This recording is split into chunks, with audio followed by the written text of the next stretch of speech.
Another welcome to Prime Sports with me, Razak Musbao. Now, tonight, the Electricity Company of Ghana, ACG, has disconnected power to the Accra Sports Stadium over a 400,000 Ghana cedis debt owed the country's power distributor.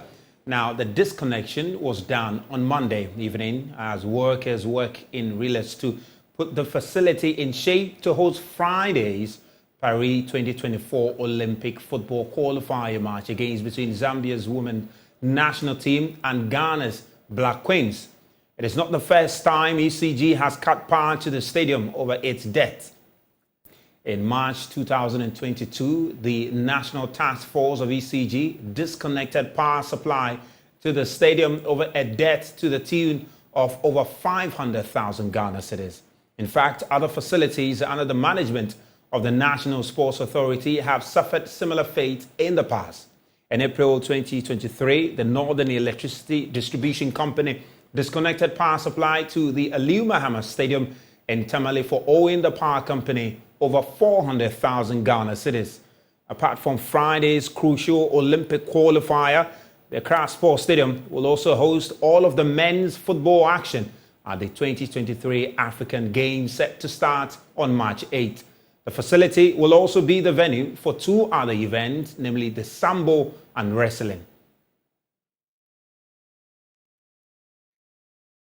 And away from that, the Kumasi edition of the Save Ghana football protest has been suspended.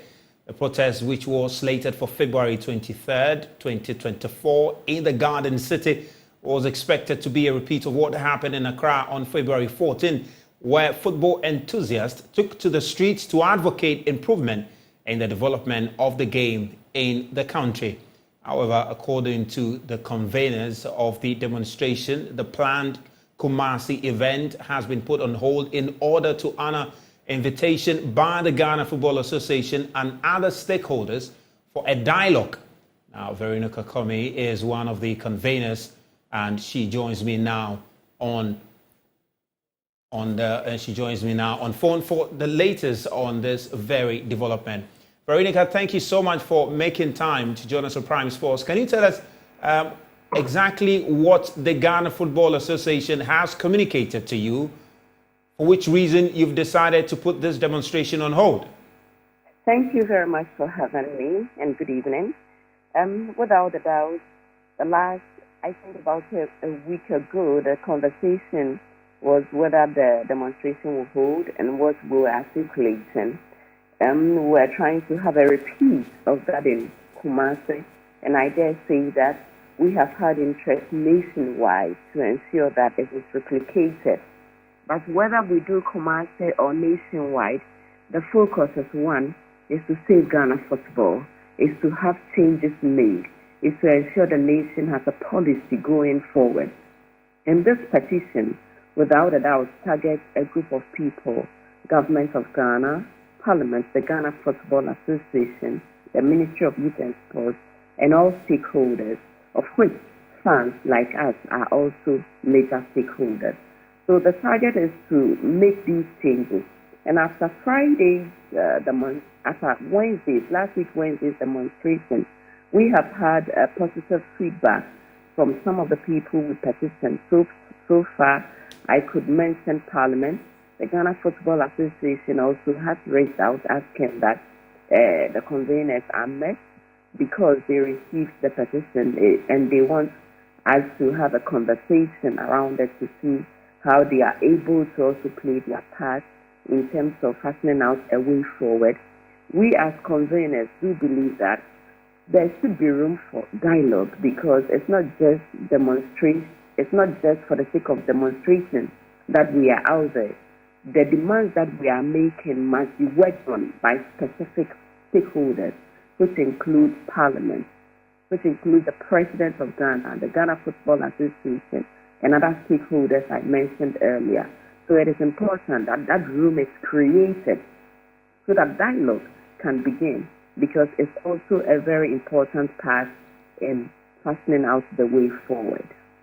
When is this dialogue set to take place? This dialogue with the Ghana Football Association, when is it set to take place? Where will it happen? Is it going to be open to the entire public?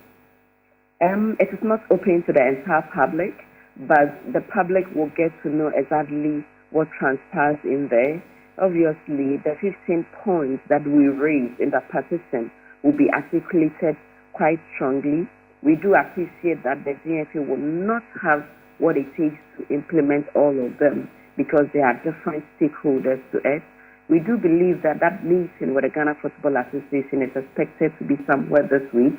Initially, the invitation was that it is held tomorrow, Wednesday, at the GFA, but that has been revised a bit, and I do believe by close of week, that meeting would have taken place with the public in full glare in terms of exactly what is discussed in there and what the way forward looks like. Veronica, thank you very much for that update. We appreciate your time. That's Veronica Kome. She is part of the team that put together that demonstration. Well, and the demonstration, one of the calls that were made by the protesters is for the Accra Sports Stadium to be maintained properly, especially the playing surface, because Following Joy Sports did a story on the bad state of the pitch, and authorities have since moved in to improve the playing surface ahead of the 2023 Africa Games and even the Olympic qualifiers that the Black Queens will be engaged in. My colleague Fentio Tairiru Fentio visited the ground and came through with his observations of the state of the pitch.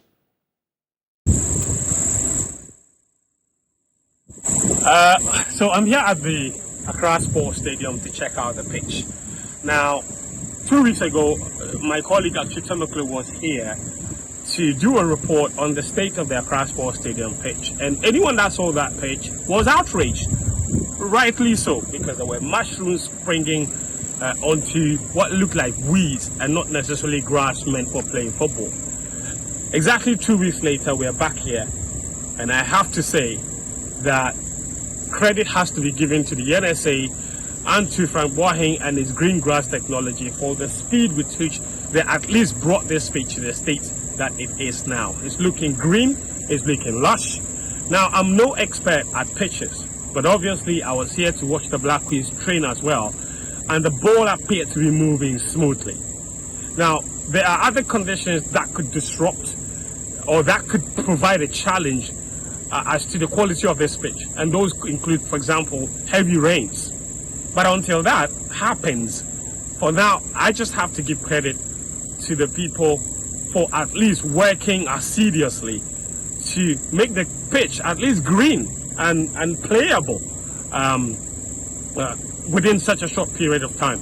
The motivation for doing such reports is to put authorities on their toes so that people who are paid to do certain work actually deliver on that mandate. And on that score, following that report, the work that has gone into this pitch has been impressive. Now, there's still some time to perfect this pitch. The game is on Friday, and I see lots of groundsmen still working on the pitch. That Black Queens versus Zambia game is on Friday, and then the Africa Games, of course, is starting on March 8th. My hope is that nothing else happens on this pitch to disrupt the work that the groundsmen have put into this so far. If that can happen, and they can work on this uninterrupted up until when we start the Africa Games, I'm confident we'll have a quality pitch to use to play the games.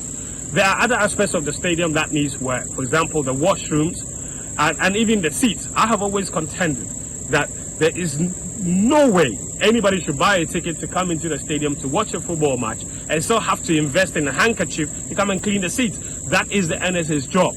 The washrooms have to be kept in pristine condition. But that is a subject for another day. I'm just here to say, as far as the pitch itself is concerned, I have been very impressed with the work that's been done. Hopefully, that continues going into the future. So, well done to everyone involved.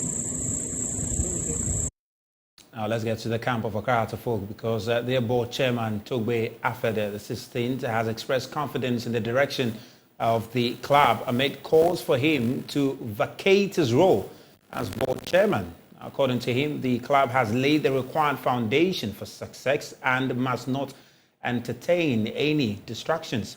He emphasized that individuals agitating against his leadership simply do not want the progress of the club. He has been speaking during a tour of the club's new head office in Accra. Everything is being done to strengthen us in our pursuit of the ultimate preeminence in African football. And this much we've communicated time and time again, Yes, I heard some people were going on demonstration yesterday, and I asked myself, what do they want? What do they want?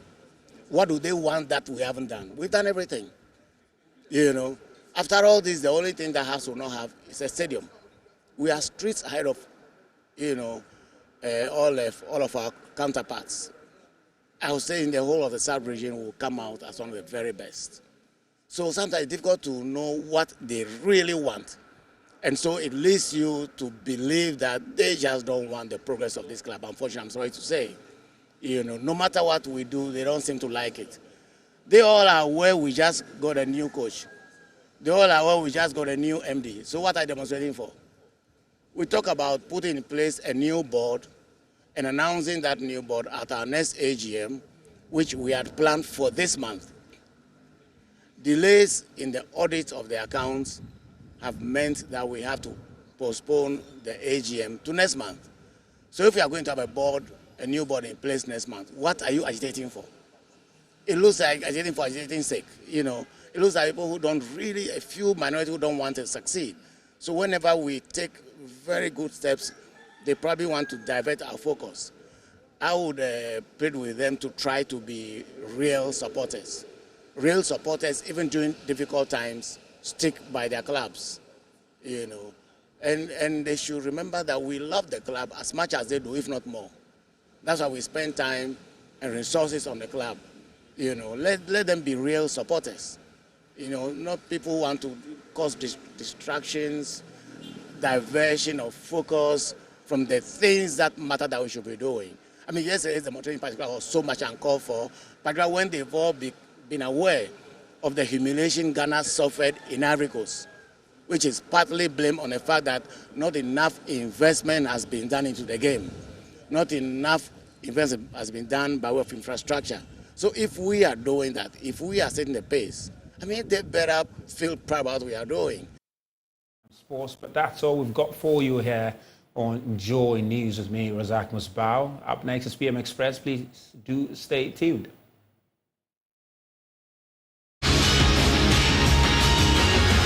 Sports segments was brought to you by Mender DBS Industries to you. Let's go to DBS Industry.